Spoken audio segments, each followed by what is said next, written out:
What's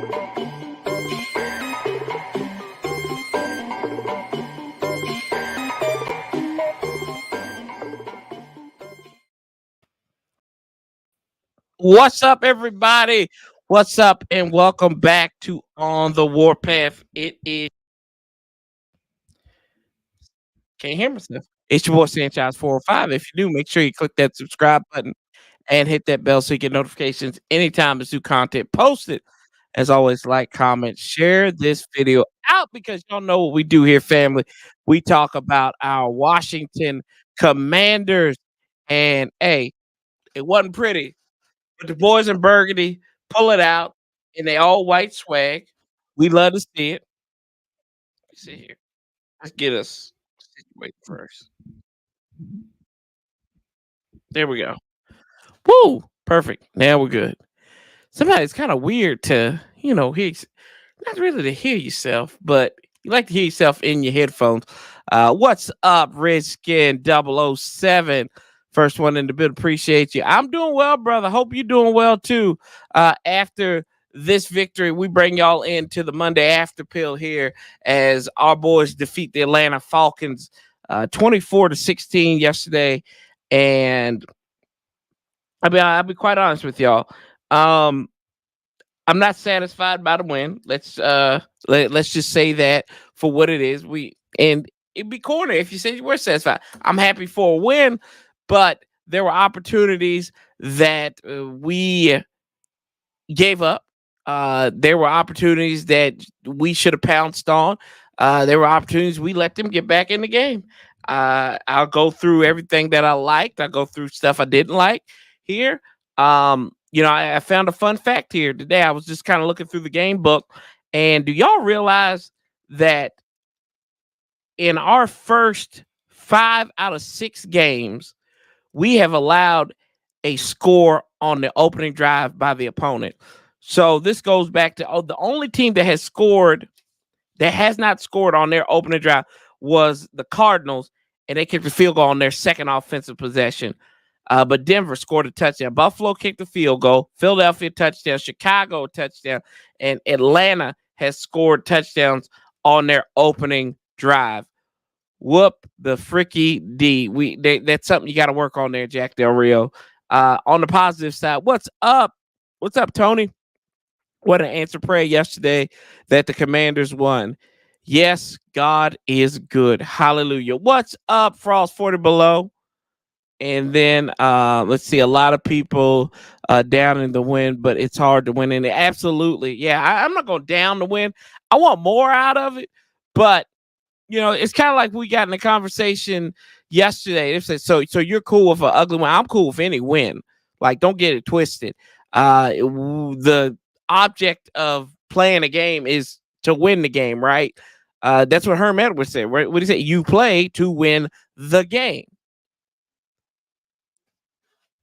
So that's what you go out here and do. And no matter how ugly it is, and this team who went out there, and you know what? I'm going to start with the good stuff. What did I like?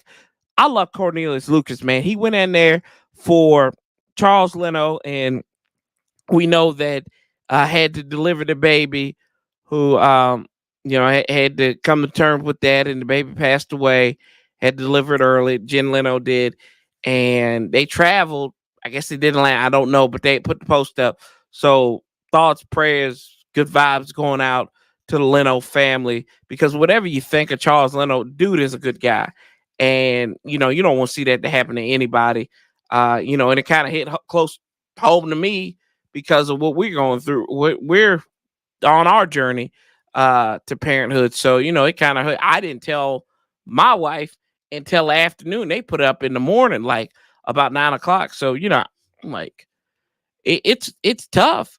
But, I liked what Cornelius Lucas did. I think he was the highest rated offensive tackle we had in the game, according to Pro Football Focus. So old boy came out there and played well. That's how you respond out there. And we didn't hear Andrew Wiley's name. I saw his number, but we didn't hear him. So that was a positive on our side. Let's see here. I'm going to find, let me see, power player grade. There we go. Player grades. We work around it.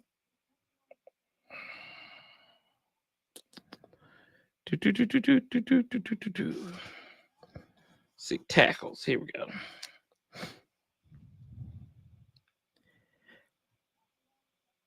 Yeah, we came out there. Oh boy, balled. Let's see what's up for us. Okay, I like the way the defense responded, forced them to throw the ball. Yeah, we're supposed to be getting better, and I don't see it yet. I'm proud of our backups, and they definitely stepped it up. You know what? To your point, Frost. Uh, when is it the point when your backups shouldn't be backups, right? Because they went out there and played. We talk about Lucas. I mean, Khalid Hudson came out there and he played well. He made an instant impact.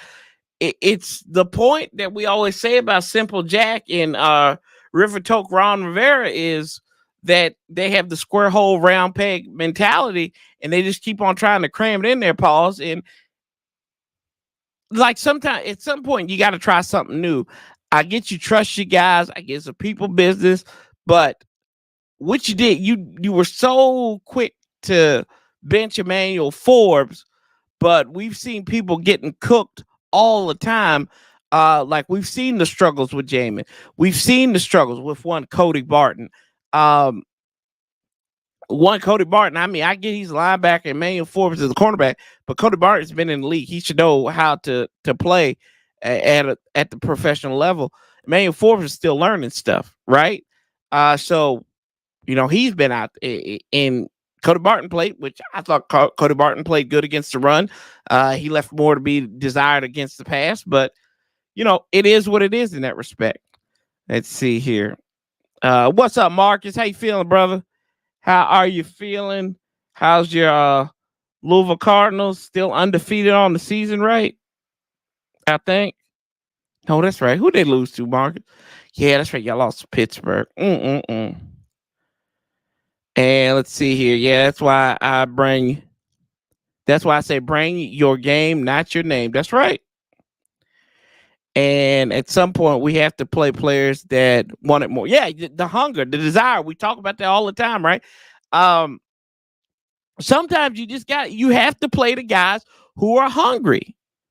And Khalid Hudson, case in point, we saw Danny Johnson, right? I get that Danny Johnson replaced Emmanuel Forbes, and he had a rough go at it at the beginning, but this is what you should have been doing with Danny Johnson like last year and the year before last, not waiting until the last minute. The guys that are hungry, sometimes they're gonna perform at a high level because they know that the chain is unleashed, and you're gonna go out there and you gotta attack them like a pack of crazed dogs. See, 3 turnovers could have been 4 if St. Juice hit the weight room harder. Yeah. Yeah, but shout out to Canadian whiskey, y'all. That's one thing I did like. I thought Juiced, although Drake London had that yardage against him, and it kind of reminded me against Justin Jefferson. He started holding his own after a while, and Juice got his first interception. Finally, it took him 3 years. Hopefully, it don't take him another 3 years to get his next interception. Hopefully, he starts catching something and be contagious, and he starts ball hawking because we know. I think this was like his first interception he had since like high school. Let's figure this out. Let's go and look. Ben. See, you can't look up Ben St. Juice because they don't really show that much. So he's a Canadian football cornerback, Benjamin St. Just.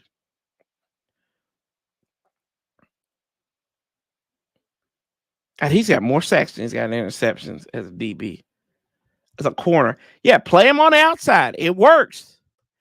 It's crazy. A big guy like that going up against big receivers on the outside. Huh. The thought. College stats. Let's see. College stats.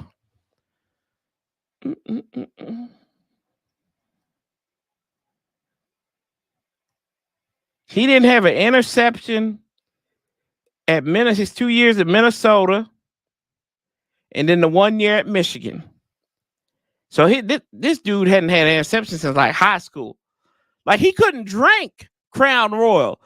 The man couldn't drink the Canadian whiskey the last time he had an interception.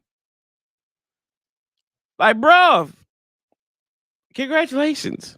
You know he partied. Ready for that mid-season run Rivera's good for it. You know, I was talking about that earlier today. I was talking on the PSF app, and you know, I said this is what we're coming for. Ron and them start turning up, and let's not take it away. See, I hate to bring this up because people are like, "Well, this is just that just shows you how mediocre we are." This is the best start under Ron Rivera after 6 games. 3-3 at 500. We are 3-3. This is the best in 4 years under Ron Rivera. The best start we've had in to a 6-game season, to a 6-game start. And to see that, I mean, that if that does not sum up us in a microcosm, I don't know what does. Anywho. Who else did I like in this situation? Who else did we like? We'll talk about the offense here. Since we talked about Lucas and we moved back to, we'll talk about the defense a little bit because Jamin, I like some stuff about Jamin. Sam Howell. I've been asked this question twice today, so I'm going to say it on here. People have asked me, do you think Sam Howell is the one? Is he QB1 to lead us into the future? My answer, my honest God opinion on it, my thoughts is come and talk to me in December. I don't know yet. And it's okay to say you don't know. Do I think he has the tools to be that guy? Absolutely. I like his arm. I like his moxie. You know, I just like the way to do battles. I keep on telling y'all that. I love the way Sam Howell battles. Like if he turns the ball over, he's got such a short memory and he doesn't know any fear. Sometimes that's to his detriment. I think that some of his problems are a combination of him, his offensive line, and his coordinator. And what do you mean by that? You'd be like, well, duh, Corey, of course. That's like the things that make it work. So let's start this from the micro level. His offensive line is terrible. Andrew Wiley, borderline, he should be working at Waste Management as one of the dumpsters. We've seen Cosme hit or miss at that guard spot. We got Nick Gates. He's below average. Sadiq Charlesworth, I thought was played okay. And then we had Charles Leno, who's been okay, but still struggles, and he gets ready to take on Kayvon Thibodeau next week. And that's the guy who had his lunch on the Sunday Night Football game last year. So this is an opportunity for, you know, our guys to bounce back, and, you know, you can get a tight end to chip them. But anyway, it has gotten to the point, and I've made this comparison to like Patrick Ramsey in 2003, right? That he had some good starts at the beginning of the season, but he was getting sacked. He was getting hit. And then it came to a point where like everything started collapsing on his decisions. His processor got sped up somewhat to his detriment, right? And you can't do that as a quarterback in the National Football League. And, you know, you try to make some split decisions. Well, Sam has the benefit that he can run the ball. Our guy, he's got the speed and make some decisions. And I blame this on the coordinator as well, because EB's neglect of the running game.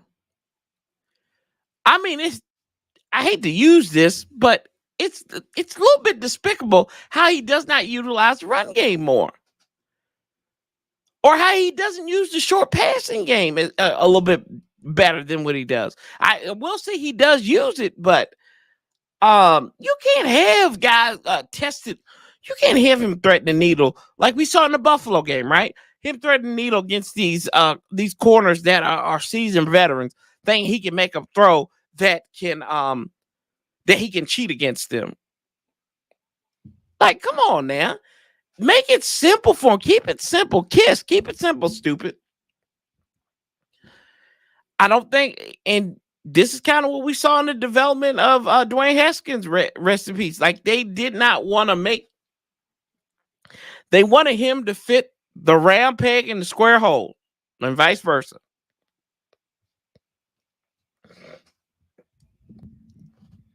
Let's see here. Mr. Cool, what's up?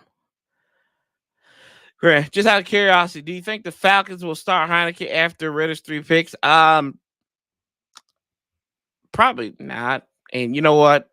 Unfortunately, I don't care, bro. You know that. Yeah. To hell with the Falcons. To hell with the Falcons. That's all I can say on that one. Yeah. Well, every time Taylor Heineke's been in that game, the Commanders have won. So there you go. He was at the Atlanta-Washington game this year, too. He wasn't playing. Marcus says, I think EB needs to run the ball a little bit more. He needs to run the ball a lot more. Like, Marcus, I tell you this right now. Let's take a look at the drive chart from also look, before I even get into the drive chart. Terry McLaurin, you got Terry McLaurin involved. That's what you need. That's what needs to happen. Curtis Samuel looking like a man who needs to be paid. I like that too. That is a plus. That's a positive. Good on Eric Bieniemy. See, there's not like I criticize him because he doesn't run the ball, but I give him credit also that he's utilized Curtis Samuel almost like they use Isaiah Pacheco out there in Kansas City, right? You set him up as a running back, and then also gets him on those little jet streams. So he uses him as that chess piece that you need. I like the fact that I like the fact that Terry's involved. He's your number one receiver for a reason. Also on the negative side, what has happened to Jahan Dotson's hands, man? Like, what has happened to him? What happened to his hands? He's supposed to have the softest hands in the NFL, like nice and supple, like Jenga said, right? Nice and supple, like a woman's. Yeah, he's got to have those soft hands, and they were rock hard, pause. And he dropped that ball. I know it's one-handed catch, but I don't think, and this is another thing, right?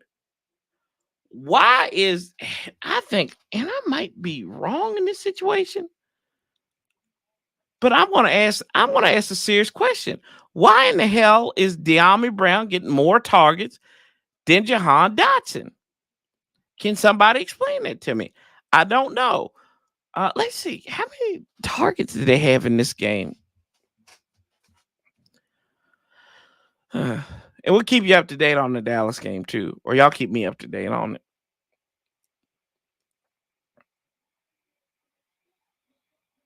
They had both one target and no catches. They missed exactly, Marks. They missed the opportunities, brother. Yep. Jahan Dotson, right 007. He dropped at least something that's going to put you in the red zone or in a goal-to-goal situation. Yeah, I don't know what it is. I don't know if it's him and Sam or if it's him and EB or what. But Jahan was supposed to be the guy that's supposed to have the breakout season this year. This was the guy we're talking about being the heir apparent to Terry. Let's see here. But yeah, what was I talking about here, Marcus? So EBU, needs to run the ball a little bit more. Here we go.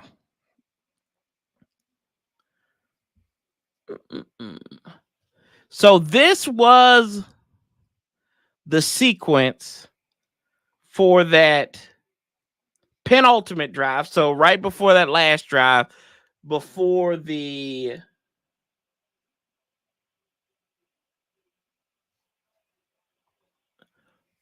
before the last Falcons drive.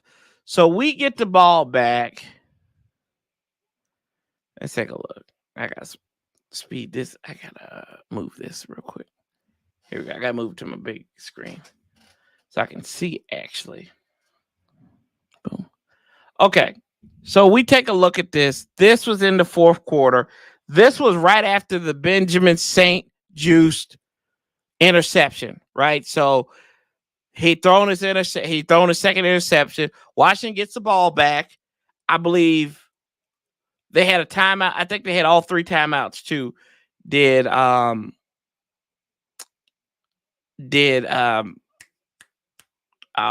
Atlanta. So first play, 1st and 10 from the Washington 20. Sam Howell, pass incomplete deep to left. Why are you throwing the ball there? Then run left tackle, no gain, with Brian Robinson. Okay. That's something you should have did on first down rather than second down. Then shotgun, sacked for a loss of 6 yards. So we netted on a 3 and out. We netted negative 6 yards.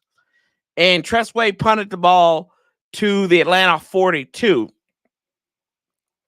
And this is what happened from there. The Falcons, thank goodness for the defense, right? The defense went 3 and out. We get the ball back. This should be it. Right? They got the timeout there. Okay. This should be it. We go Chris Rodriguez, 2-yard run. Okay. We like that. We do direct snap to Curtis Samuel, right guard. That was the run. So we got a little trickeration right there, but it was still a run. And instead of just pounding it at him, and then you throw the ball incomplete. Looking for Terry McLaurin, which I believe, if I remember that right, you could have probably flagged him on there. And then they get the ball back. So in 2 times, we go 3 and out. And then they have opportunity in the last 5 minutes. They got 2 possessions. We split possessions with them. If that's somebody else, if that's somebody with a legitimate quarterback in the NFL, I was thinking that's somebody with a Tyrod Taylor. I don't know who has Tyrod Taylor on the New York Giants, right? You're going to have problems there. Let's see. All right. Let's get back. Let's dive back in here. But that's where that on offense, that's, and I feel like that's reasonable. And y'all know, I don't like try to get on here and be like unreasonable with my expectations for this thing. And I told y'all during the offseason, I said, I really didn't have any expectations. I was like, we could possibly be disappointed, but they always, we got that whole mentality. We always get drawn back into it. Let's see here. Jack Black says, I know we didn't blow the Falcons out, but I don't get this fan base says it doesn't feel like a win. Yeah, I'm with you, Jack. It's an ugly win, but it's a win at the end of the day. I know we want to boat race people. I get that. As a fan base, I understand we want to boat race people. I can't, like I said, I don't remember when we could just sit back and relax and enjoy it. I know since I've done this channel, and I've done this channel for going on 8 years now in March. I haven't really been able to sit back and relax besides maybe one game. And that was back in 2018, right? We played Arizona, right? And we won 24-6 in that game. So that was a game I felt like, I could sit back and relax and watch that. But other than that, there have not been a lot of games where we've just went out there and dominated. Maybe not Minnesota, but maybe we played Green Bay back in 2016. Also, that was something we could kind of we were kind of grinding against them then. But I get what people are saying, but I agree with you, Jack Black, that I don't get why they're upset saying this doesn't feel like a win. Because, we're obsessed with yardage and they outgained us by like 300 some odd yards. He needs more fire in his belly to secure the ball and then make the play. Yes. Hawk TV, what's up, Hawk?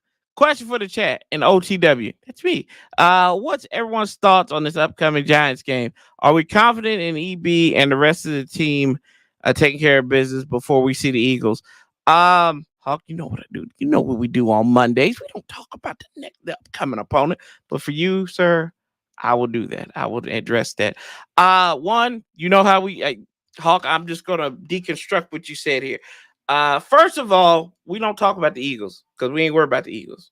We ain't worried about the Eagles this week. We worried about the Giants. I mean, I think it's gonna be a dogfight. I do. I don't think we're gonna boat race these boys. You know, we've won. We haven't lost the last 3 out of 4 games against them outside of this last one on Sunday Night Football when it mattered. And the game doesn't. I mean, the game matters, but it doesn't matter. And we're gonna be on CBS again, which I know is a little weird. So, I mean, I feel good. I feel good coming off the win, but the Giants have a lot to. They got a lot to be proud of. Coming off that loss against Buffalo. I know I said that. It sounds so bad, but they got a lot of good tape out there, especially on defense. Like that defense, you can't put your nose up there. We could get ran around and get shut out again. This was a team, they shut out the Bills for 3 quarters, excuse me, and held them to 14 points. So if they had a competent quarterback, I don't know, not competent, but a guy who's more comfortable in the system, maybe like Daniel Jones come back and plays like Daniel Jones does every time he sees a burgundy and gold jersey or a uniform or something. If he sees the Washington W, he gets it's like a bull to red or something, or a shark to blood. He just goes after it, man. What's up, Nicole? But I hope Hawkeye answered your question. What's up, Nicole? Happy day after birthday. And let's see here. We have too much talent. We should be 5-0. Should we though? Should we be 5-1 though? I get what you're saying, Mr. Cool. I think that this team.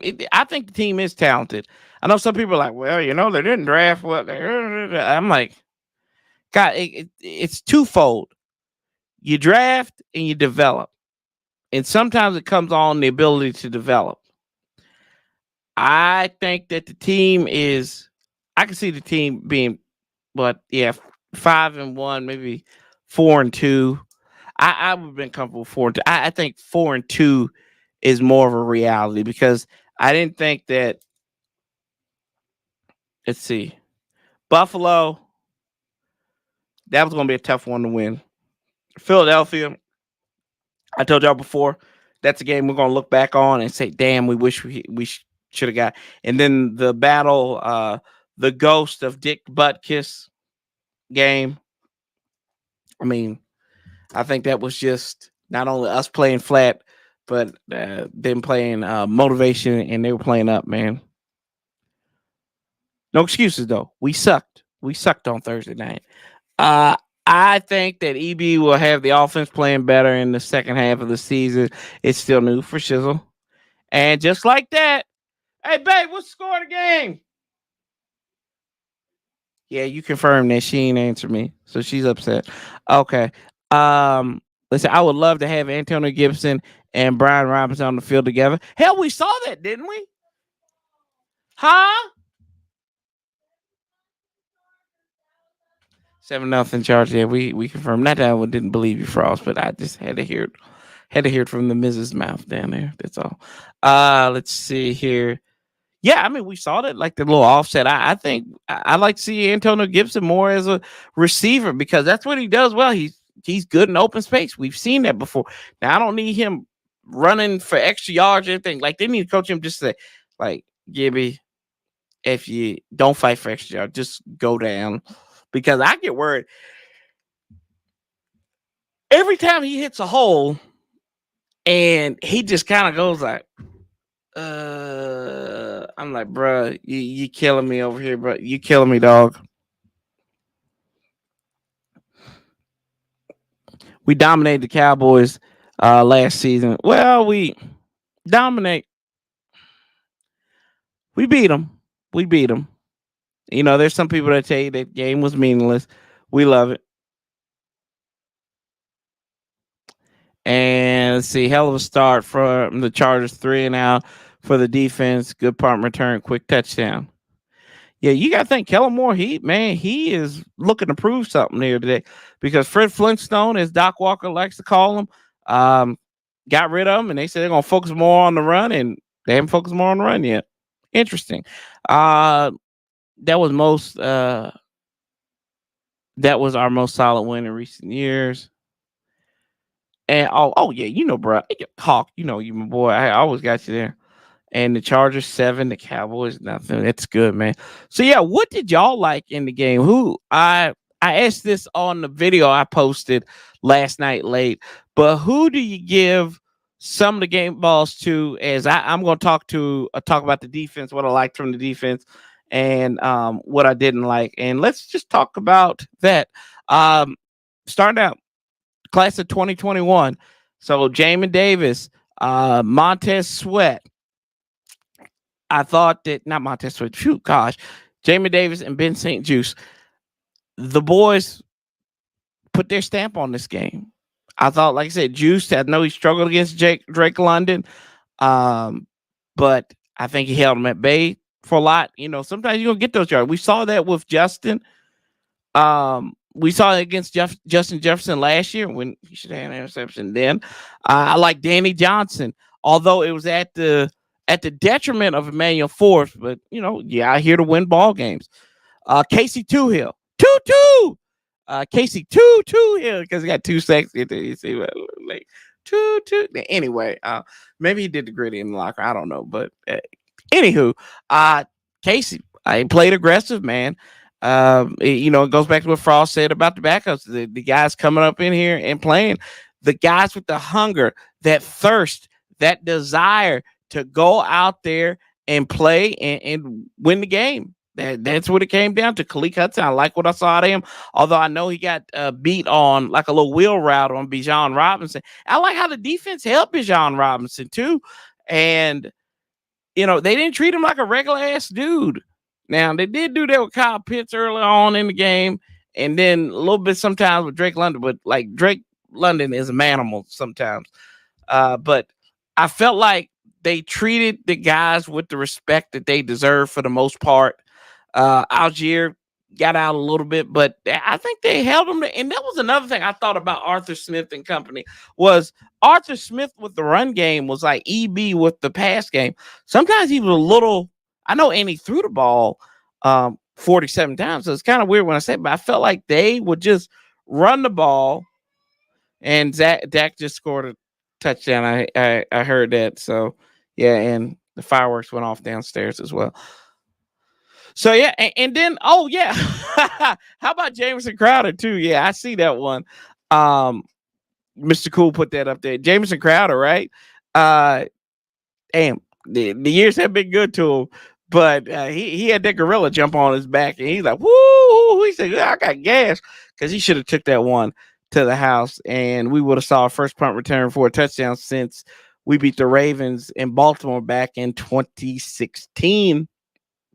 But yeah, man, I think it was a lot. The defense, they gave up some big plays, but they were more in that bend not break situation. I didn't like all the yards they gave up. You know, they were like 5-15 on third down. They kind of settled down in that respect on the third down play. And I said earlier, can we not give up an opening drive touchdown or score? That would be good. But I mean, hey, it is what it is here. Let's see who y'all give game balls to. Casey Toohill, that's what Frost said. Mr. Cool Toohill. St. Juice, that's what Redskin 007 said. Mr. Cool, Toohill. Toohill.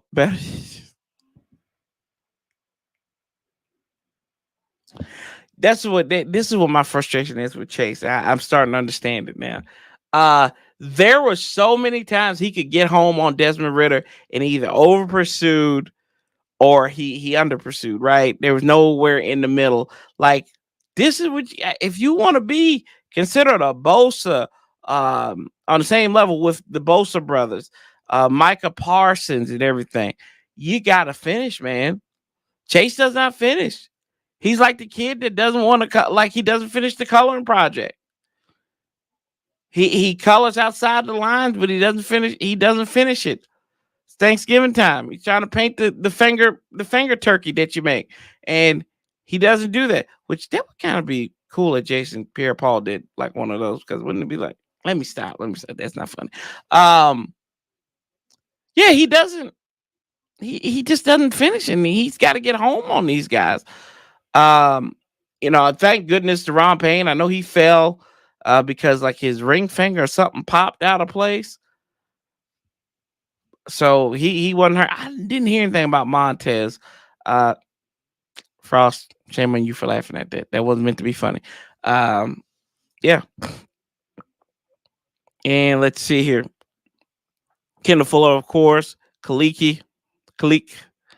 A defense won this game. Yeah, they did. And Crowder, Casey Tuhill, Dak, yeah. With Hal, yeah. What's up, Dump Truck Don? And Chase played like 70 snaps and had one tackle. I believe it. Let's see. Did he really? I want to see this now. Yeah, you ain't kidding. He had an assisted tackle. So he had half a tackle. Montez had one. Kendall Fuller, Cameron Curl. Hey, Curl. Yeah, oh God. What about Curl, man? Cam Curl looking at that. I mean, anytime they need like a big play or big hit to jar the ball out, Cam Curl was there. He was like State Farm, like a good neighbor. Curl was there.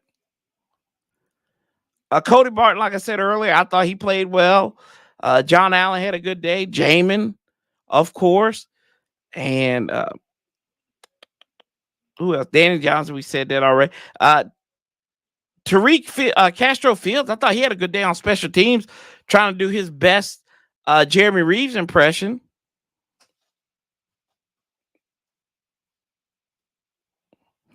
And then hopefully once Effie Obata gets in there, this is another thing. I don't think these guys get healthy enough, and then they throw them back out there. Sam Howell, he ran the offense. Well, yeah, he did. I mean, gosh, I feel like when we look at the Falcons and us, we see like a mirror of our own selves. Like they are like Washington South. And I feel like they make some of the same weird decisions that we make. You've got a quarterback that's still trying to find his way in Desmond Ridder. And he went from his best day to probably one of his worst days as an NFL quarterback.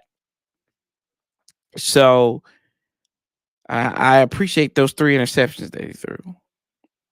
And it was like that one he threw to St. Juice in the end zone. My gosh. But and special teams look good.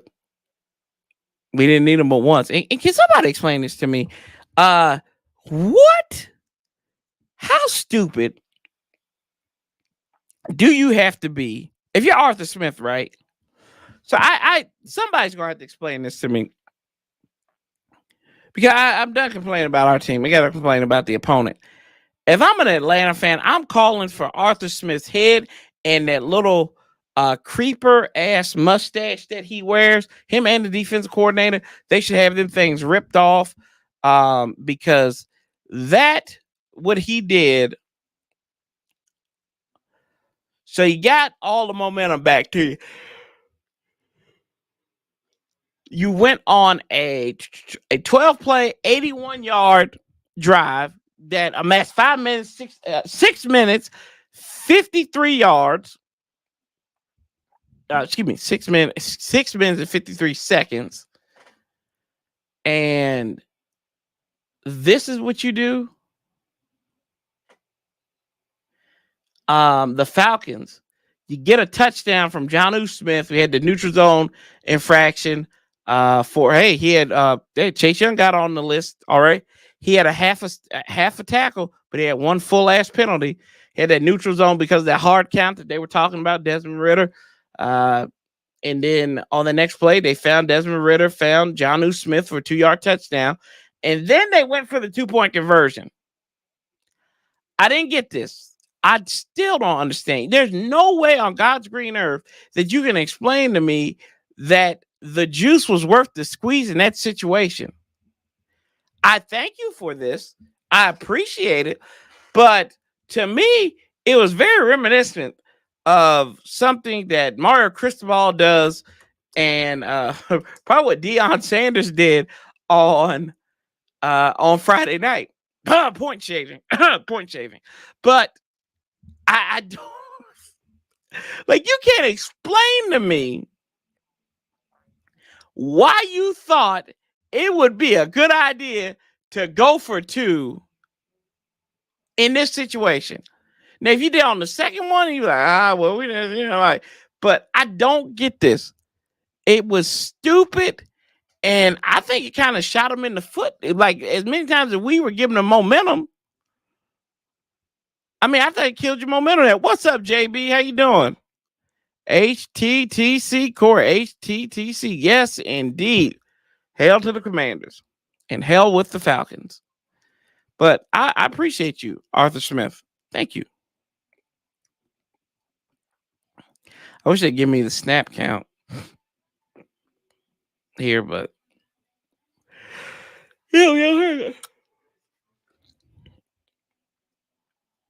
maybe they didn't want to go into overtime. I guess they thought it was the preseason, Mr. Cool. That's stupid. Like, I felt bad for Atlanta on that play. I was like, what? You can't tell me. Nobody can tell me that made sense.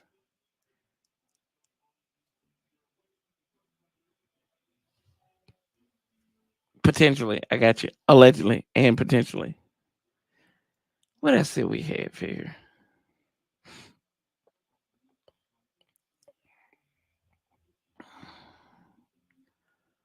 Here we go. Let's see. What else we got?